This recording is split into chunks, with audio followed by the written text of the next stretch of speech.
That's me. Good afternoon, everyone.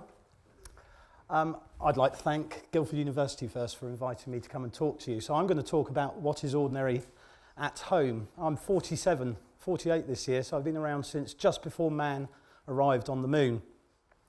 And I'm an electrical contractor. I own a specialist company based down in Winchester, and we provision technology in high-end homes for people who are facilitated to have these things, but also for ordinary people, just like most of us. We do the same in businesses. It could be a high-end corporate building, and we facilitate automating buildings and bringing them up to 21st century standards. Now, one of the best things about this for me is I get paid to do what I love doing. I'm a bit of a technologist, and I am definitely a gadget fiend. And in my 47 years of life, my ordinary has changed so dramatically, it's really difficult to stay on top of it all the time. So I'm going to walk you through a bit of a timeline of my life. As I said, born in the 60s, I haven't really got a lot to say about that. But in the 1970s, I used to sit down on a Thursday night with my three brothers and my mother, and on BBC One, this was one of only 3 channels you could watch in the 70s, and it was almost certainly in black and white in our home. On a Thursday evening at 7:30 was a programme called Tomorrow's World. And Tomorrow's World was a science prediction programme hosted by a couple of people, Judith Hann, lovely lady, and a very enigmatic man called Raymond Baxter. And Raymond was a real motivator for what you would believe would happen in the future. And I specifically remember him pointing at me and telling me that by the year 2000, I would be driving around in a car that could fly. Now, I believe technology like that exists. In fact, there are several products available on the market, but I would hesitate to add that if you were to be caught driving down the M3 in one of these cars and take off somewhere near Farnborough, it wouldn't be long before an RAF Typhoon jet was following you up the backside and potentially shooting you down. The other thing that Raymond told us very clearly in the 70s is that in no way would we ever be able to have video telephony down BT's copper wire network, or the General Post Office as it was back in the 70s. As you'll all know, and in fact all of you are carrying mobile devices, but when you go home and you plug in your computer and you connect to your router that BT, Sky, TalkTalk have provided to you, you can do pretty much anything down that broadband connection. So the copper wire network, in most part, for a majority of the UK, has not changed. And all there's the big movement with the government to make us super fast within the UK, I'd hasten to add that probably 50% of the populace don't have that facility. We live in Winchester, a fairly rich town. It's taken 3 years of campaigning to get broadband speeds up anywhere near 10 megabits per second. And as most of you will know, if you're doing gaming, video streaming, you start getting jitters, you start getting irritated. But perhaps that's an effect of the modern age. We put up with a little bit of jitter, a bit of dropout on Skype. In the 80s, I was a teenager. I thought, I know what I'm going to do. I'm going to become a DJ. And thank you, Rowan. I was a disco man in a white van, carrying around the best part of 2 tons in materials to provide shows for weddings, birthdays, bar mitzvahs, you name it, I would do it. And out of those 2 tons, maybe 1.5 tons of that was speakers and decks, record decks. That's what these things were. And the other half of it, the other quarter of it, perhaps up to 500 kilos, would be music, pieces of vinyl that I could then play over the course of the evening. And being a mobile DJ in that time, you had to have a big collection of records. And I used to cart around anything up to 3,000 or 4,000 pieces of vinyl. This size, smaller size, 10-inch, 7-inch. And I'm sure a lot of you are familiar with vinyl. And in fact, vinyl's making a big resurgence because the audio quality of something like this is actually considerably better off of, in comparison to digital music. It's very difficult to reproduce the warmth and clarity you get off of a piece of vinyl. In fact, it's becoming more and more popular. I believe Tesco's are selling record players again. And if you can find an HMV that's still open, they're actually selling more and more vinyl. They're giving up more and more of their shelf space from CDs over to vinyl. Now, at the end of the 80s, I'd had enough of carting around 2 tons of kit in my transit van and decided, I know, I'm going to become a club DJ. It just so happened that the rave generation was happening. I was an early raver, believe it or not. And I thought, I know what I can do. I can go and play in clubs. And luckily enough, I managed to start playing in clubs in London. And I'd traipse around the West End, Camden, wherever I happened to be gigging that night, and there'd be up to 2 or 3 gigs per evening. And I would have record boxes, one in each hand. I weighed them last night. I still have my collection. I find it very difficult to give it up. And I weighed my 2 record boxes last night. Each one of them weighs about 25 kilos. And if you can imagine walking around the middle of London with effectively a female adult spread between your 2 hands, that was all it was considered you had to do. I didn't have to carry around 2,000 or 3,000 bits. I knew what I was going to play over the course of the evening. And being a cool club DJ, you don't accept requests. You lock yourself off to the world. You're the man, the woman. At the end of my DJ sets, I would quite often, I've got to find my prop, I'd record on these magnetic cassettes, 45 minutes per side, absolutely appalling quality. By the end of 5 years, the tape would have stretched by 3 or 4%. The songs would sound rubbish, but this was what you did. It was convenient. I could record a set while I was doing it, take it out, put it in my pocket, get in the car to drive home, and yes, we had cassette decks in our dashboards. And I'd play it and listen to how appalling the evening had been. I'm joking there, obviously. Now, I see DJs still. In fact, I have a few friends who are DJs, and they carry their music collections around on USB sticks or on iPhones or on CDs that they can put into a Pioneer CDJ, mix away. It sounds exactly the same. The person in the crowd's never going to know the difference. But the truth is, I could fit everything I'd need to play in my shirt and my jacket pockets. And those 2 record bags, that female adult in my hands was gone. I could concentrate on the female adults in the audience. It's a huge change. That changed my ordinary. My ordinary was carrying around kilos and kilos of equipment to go and have fun, to go and entertain. It's a completely different world now. In the 90s, I was an electrical contractor as I was introduced. I was working for a company. I was the manager of a department in a shop fitting company for the electrical department. And early 90s, Gatwick Airport was going through an expansion, and we were fitting out the new Next retail store in this airport terminal, and I needed a phone. I needed to have myself a phone. This is a phone I had. It's actually a Panasonic device, probably weighed about the same as a house brick, and it was pretty much the same size as a house brick. Now, these phones didn't have SIM cards. They were all very much analog technology, and a bit like your parents' old FM and AM radios, the further away from the transmitter you moved, or the more obstructions between it and yourself, you'd lose the signal, but not like a modern digital phone where it would just disappear completely. You'd hear people, it would fade in, you'd hear as it faded in and out. However, this phone had a battery life of about a week, which is great. You compare it to what you're doing now with your mobile phones. If I told you that it would cost you £1 a minute to use that phone back in 91, you'd think that was pretty expensive. If I told you it would cost you £1 a minute to receive a call on that phone in 1991, it just sounds ludicrous in comparison to today. And there was a particular month in the middle of doing this development at the next shop where my phone bill came in, and it was my phone bill. I had to submit expenses. The phone bill came in at £950 for 1 month's telephony. Now, my managing director called me into the office immediately as soon as I put in my expenses claim, said, what's going on? £950 on a phone bill. I then was able to laugh at him and say, I know you're spending £2,000 a month on your phone bill, but I can justify my £950 because I'm doing business for you. He looked at the figures for the month, realised I was making money, didn't care. He thought, that's it, it's a great tool. And in fact, the mobile phone revolutionised the way I did business. I was able to run a company from a car, and I had a car kit in 1991. I wasn't driving around with it against my ear. And contrary to what you believe, car kits were very much part of the systems that mobile telephony were linked with back in the 90s.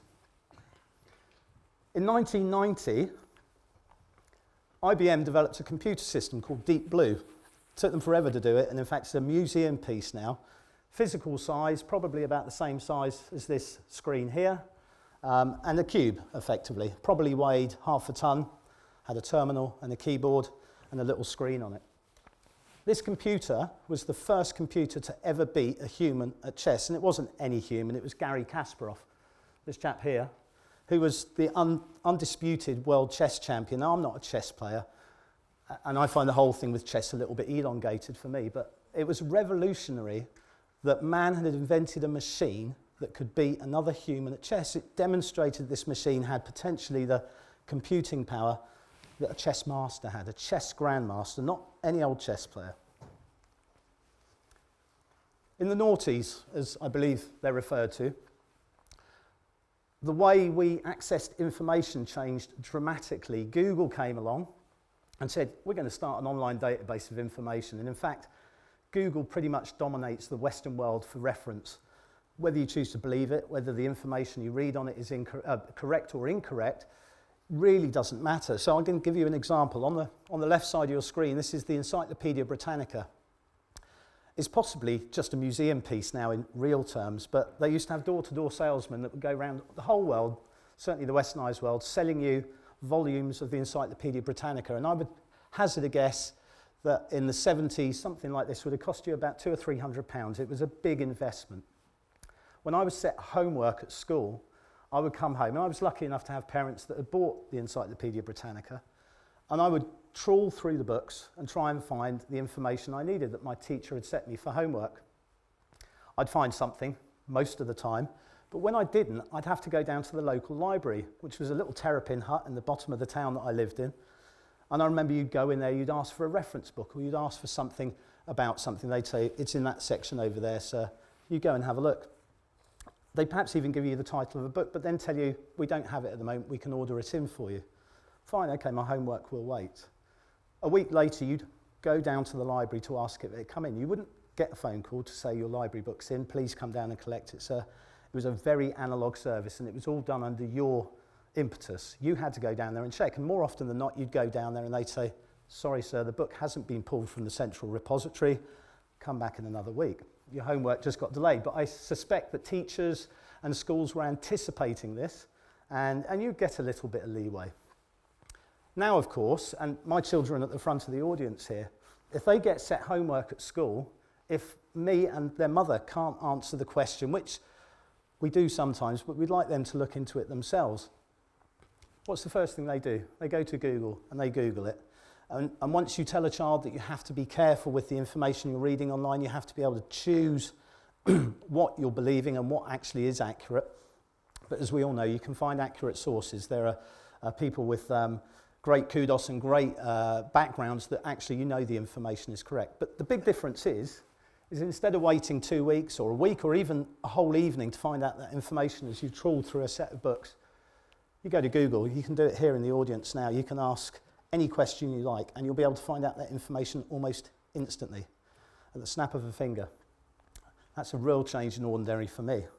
I don't necessarily believe it's a wholly good thing, but information is king. And if you can get that information in a nanosecond, a second, a minute, an hour, it's got to be better than waiting for 2 weeks for your reference library to pull the book. You guys here, I'm sure, use a reference library. I'm sure the university's got a fabulous library, and I don't think books are dead by any stretch of the imagination. I'm sure a lot of you here like going to the library, finding out the research yourself, and don't rely too much on Google. So coming into the Teenies, I guess they're called now, but certainly this decade that we're in at the moment. The changes that are happening in this decade are absolutely stratospheric in virtually every sector.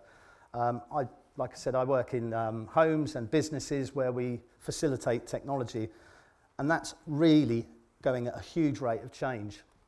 So one of the things that's happening within this decade at the moment is the advent of wearable technologies. Now, I did a presentation last year, did some research for that. The increase in wearable technologies at the moment is threefold per month. So if there was one 3 years ago, you're up in the hundreds now, and every year you're looking at a 36-fold increase in wearable technologies, and I think that's absolutely stratospherically amazing, but you have to be able to sift out through the rubbish. Now, I'm a Windows Phone user. I know that possibly sounds a bit archaic, but I've been trying to find a watch that will work with my Windows Phone. It doesn't really exist yet, but if you look at the iWatch, you look at Samsung's symbiotic technologies that go with their smartphones, all of these things are joining up, and they're joining up very quickly. My wife uses a Fitbit, and when she's not tying it to the cat to increase her steps over the course of a day, she actually becomes incredibly addicted to this step count over the course of the day. My wife uses it as a motivator to keep fit. But wearable technologies are far more important than that. The pharmaceutical industry at the moment are investing huge amounts of money with development companies to actually find out how they can automate human health. You wear a wristwatch or a device that looks like a wristwatch around your wrist. It can monitor all your vital signs. It can monitor your heart rate, your temperature, whether you're perspiring, and it can feed that information back to an app or to a consultant or to a computer in real time.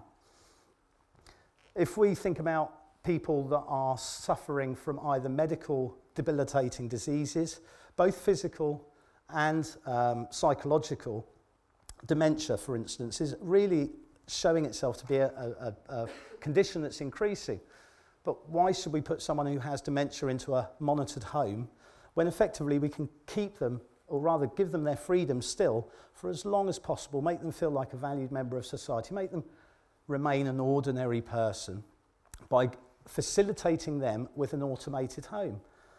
There are examples. There's a couple of buildings down in Bath where they did this 10 years ago. They can monitor whether the toilet's being used. They can monitor whether the fridge is being opened or not. They can monitor whether the cooking devices are being used. They can monitor air temperature, humidity, CO2 levels, all of this. And actually with a computer running a fairly simple algorithm, I would hazard a guess, they can establish whether that person's pattern of living is within the parameters they expect. The benefit of this is, one, you're not imprisoning people into buildings and keeping 30 or 40 people who are suffering in lots of different ways with a warden on site the whole time. Imagine you've got a warden, they live 2 or 3 miles away from the home. This person, for all intents and purposes, is living independently. But if the computer algorithm detects something that it's not happy with, it can alert the warden. 2 or 3 miles covered in 5 or 10 minutes by a car. All of a sudden you've given that person independence, but the security, and their family the security, that they can be looked after without any possible risk or potential possible risk of coming to harm. Wearable technologies will become more and more dominant. I'm sure lots of you have got gadgets on your wrist which classify within these parts. And the way technology is advancing within the medical industry at the moment is absolutely amazing, I think. Now, my wife works within the medical industry. She was within the NHS. And she does a fair bit of speaking to audiences not dissimilar from yourselves. As a consequence of that, she gets to mix with people who are working within, my wife's a pharmacist, but she works with people who are cardiologists. She works with people throughout the whole medical sector. And this is my wife's iPhone. On the back of my wife's iPhone is a device. This is a $100 device, $100 US device. With this device, I can carry out ECG performance on myself. Imagine if you'd had a heart murmur or you had heart issues. This device for $100, put your fingers on it, launch the app on your phone. After it's read through all the things, don't believe this, it might not be true. It will actually give you a 30-second test to check that your heart is running at the correct rhythm.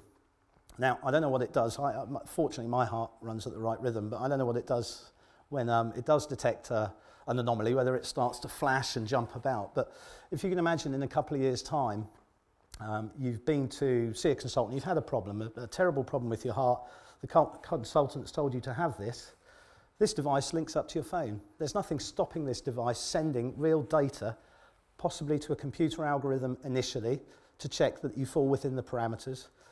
But then if that computer algorithm decides, actually, there's something strange, there's something not right, the consultant can read that information immediately, directly, instantly. And who's to say that if it does detect something that's actually life-threatening, that this phone, with its inbuilt GPS, which is accurate pretty much to within 10 metres, provided you're not stuck in amongst skyscrapers, could effectively call you an ambulance. Now, if you live in Portsmouth, that's possibly not a good thing at the moment because they're queuing up outside A&E to get you in. And there's a possibility that you'd be out there having your heart attack and never actually get into the hospital. But the possibilities are actually quite amazing of what this could do. It could just get rid of all of that potential delay, that process that you have to wait to see someone. It's all happening in real time on your phone. And I think actually, you know, this is one example of actually where things are really going fast forward. And in fact, you look at your phone. I mentioned Big Blue earlier. This phone has more computing power than Big Blue did back in the 90s. Now, I know this is 25 years ago, But you imagine what you're going to be able to do with a phone in another 25 years. In fact, it won't be a phone, I can almost guarantee it. Now, this device you see on the... I'm going to give that back to you. Thank you. This device here on the screen is a Microsoft product. It's called Hololens, and some of you may be familiar with it. I only found out about it because of a conversation I had on a skiing holiday a month ago with a guy from Silicon Valley. He told me I needed to look at this. At the moment you can buy this. It's a $3,000 device, and it's only being sold for development purposes to actually try and find out its place in the world. I asked a friend, I said, what do you think of these? And he said, well, I don't want to wear something on my head. That's ordinary for me, it's possibly ordinary for you. My children here, they're 11 and 9. In 5 years' time, I know my son wouldn't have any problem putting these on and living his life with these on in perpetuity. And that would be quite ordinary for him. Now, the really astounding thing about this, and I would encourage you, if you're even slightly techie about things, is to have a look at the Microsoft HoloLens website about this. My understanding of this is the development process is ongoing at the moment, and they're trying to find out how they can develop it into a commerce-based product. The NFL are working with Microsoft at this very moment, and one of the videos I saw is you come into your lounge in the evening, and this is particularly pertinent to me. I've had a hard day at work, the kids have gone to bed, and I sit down in front of our big 60-inch plasma on the wall that takes centre space in my lounge. My wife hates the fact that it is centrepiece of the lounge. But a TV is a necessity. Fortunately, my children are on my side. With the HoloLens on my head, I can do a hand gesture in front of the lens, and it would ping up a TV screen. And that TV screen could be anywhere in my room. I could have preset it. I'm always going to watch it in this position. My wife doesn't see the TV screen. It could be a wall that's got paintings on it. It could have a shelf on it. It could be a curved wall. It really wouldn't matter. What this is going to do is superimpose a 2D flat screen in front of you. If I don't want to watch it at small screen, I want to watch widescreen. Do a big stretch movement in front of your lens. All of a sudden, your TV screen's gone from 60-inch to potentially 600-inch. Cover your whole field of view. And what's really clever is when you turn your head, the TV screen stays where it was. So actually, what you're seeing is a TV screen on a wall for all intents and purposes. And with the audio produced through the legs of this frame, that audio's yours. It's personalised. Now, the NFL are getting involved because they can see a way of making sure that people pay subscriptions and keep contributing to this sport of theirs. And why not have an NFL party, but a HoloLens party? So 6 or 7 of you come in, you're going to watch the game, you all put your HoloLens on. You've got a friend who's actually at the stadium. And what you can do is you can look up your friend within the stadium, tap him on the head and have a real-time conversation, zoom into where he is. You imagine ref cam, player cam, perhaps ball cam. I don't think that's too far in the future. And actually the whole experience of watching an American football match could be incredibly immersive. And once you do that, the possibilities you can take beyond that, Rowan, my nephew, he's doing astrophysics here. There's nothing to stop him using this to help develop his coursework. I've seen architects simulations with this where they're actually doing their architecture in real time with their fingers and hands in front of their viewpoint. All of a sudden it changes the whole game. And the interaction process, I'm almost sure that medicine will start using this as well in one way, shape or form. Although I doubt it will be Microsoft that do it. And in the future, I spoke to a futurologist, in fact didn't speak to him, listened to him for an hour. And the big thing that's coming up is robotics. We've all seen it. We've seen cats on robot vacuum cleaners. Ours still won't do that. This is Asimo. This is Sony's robot, Asimo. Now, Asimo's been in development for, I think, about 15 years. You won't have seen it. You won't have been able to buy it. You won't see anyone saying, look at my new robot. It's a development product. 15 years of development. To what end? What are they doing with it? Where's the money coming from? And perhaps this explains why Sony are really in financial trouble these days. But this robot has been developed. It's a biped. It walks like a human. They've increased the motors, the sensors. It's walking downstairs, and fine, it is robotic. You can see that. But it's walking like a human. It's got gait. It's got sway. This is an amazing development for the future. So homes. I was delighted to see the previous presentation on video and talking about homes and talking about application films to windows, trapping heat in, keeping bright sunlight out. This home here we did in Hampshire 3 years ago. It's a £22 million home, so it's not your average house. All of the windows on the outside of the building have louvers, aluminium louvers. These louvers automatically deploy in summertime, and twists, they're a Venetian blind, and twists to actually block out direct sunlight so that you're not getting a huge amount of solar gain through the glass of the building and overheating your building, thus removing the need to air condition. And in fact, in Germany, where most of the high-end technology for homes comes from, it's almost de rigueur on commercial buildings to have dynamic facades, we call them, whereby you actually control the amount of light heading into the building.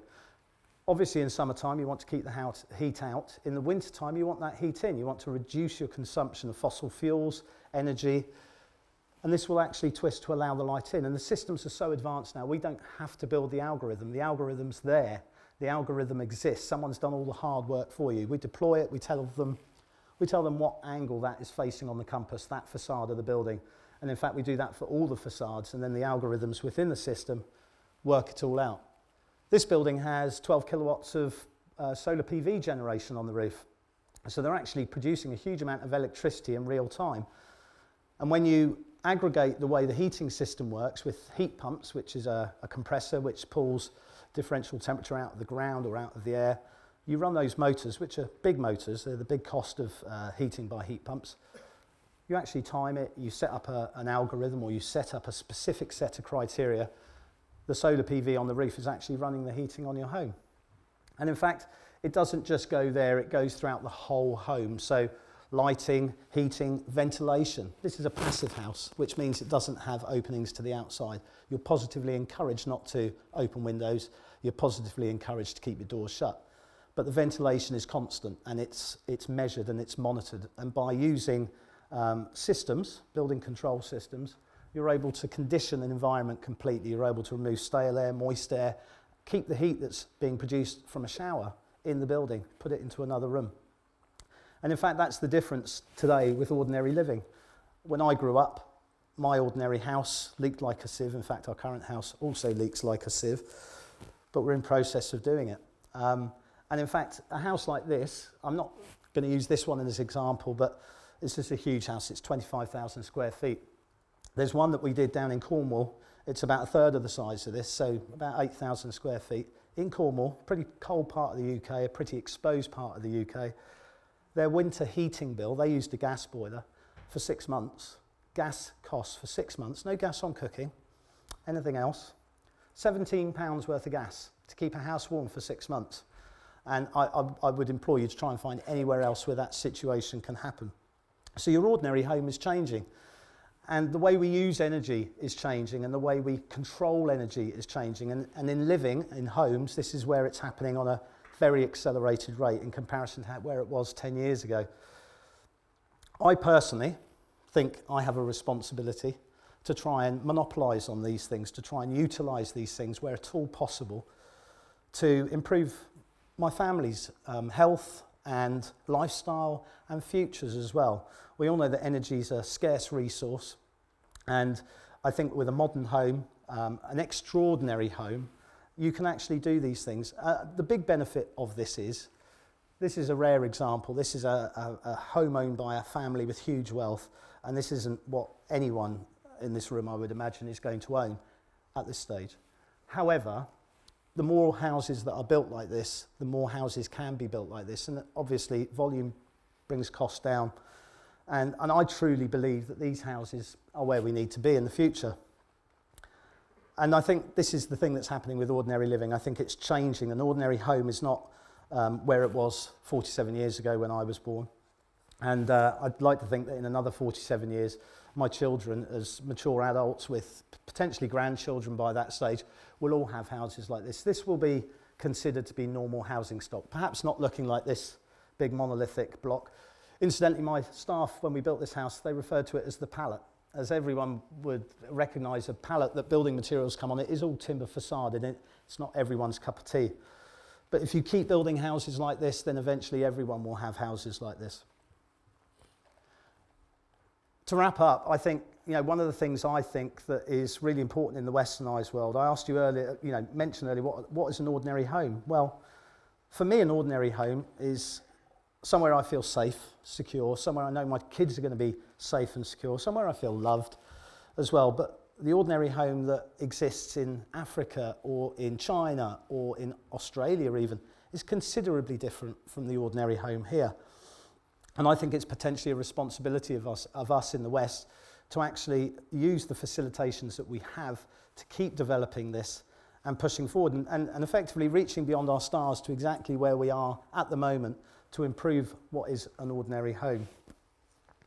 I also think that as we move forward through this, we're going to see more developments. We're going to see medicine really driving things. We're going to see the lust for technology really driving things. And I think the ordinary home of today is actually tomorrow going to be considered to be historic, a bit archaic, and will have a certain amount of nostalgia about it, like I have about my vinyl. So I would encourage you all to look into what an ordinary home is, and I would also ask you all to demand to have what you would consider today to be extraordinary homes, because in the future they will be the ordinary home that you come to expect. That's it. Thank you.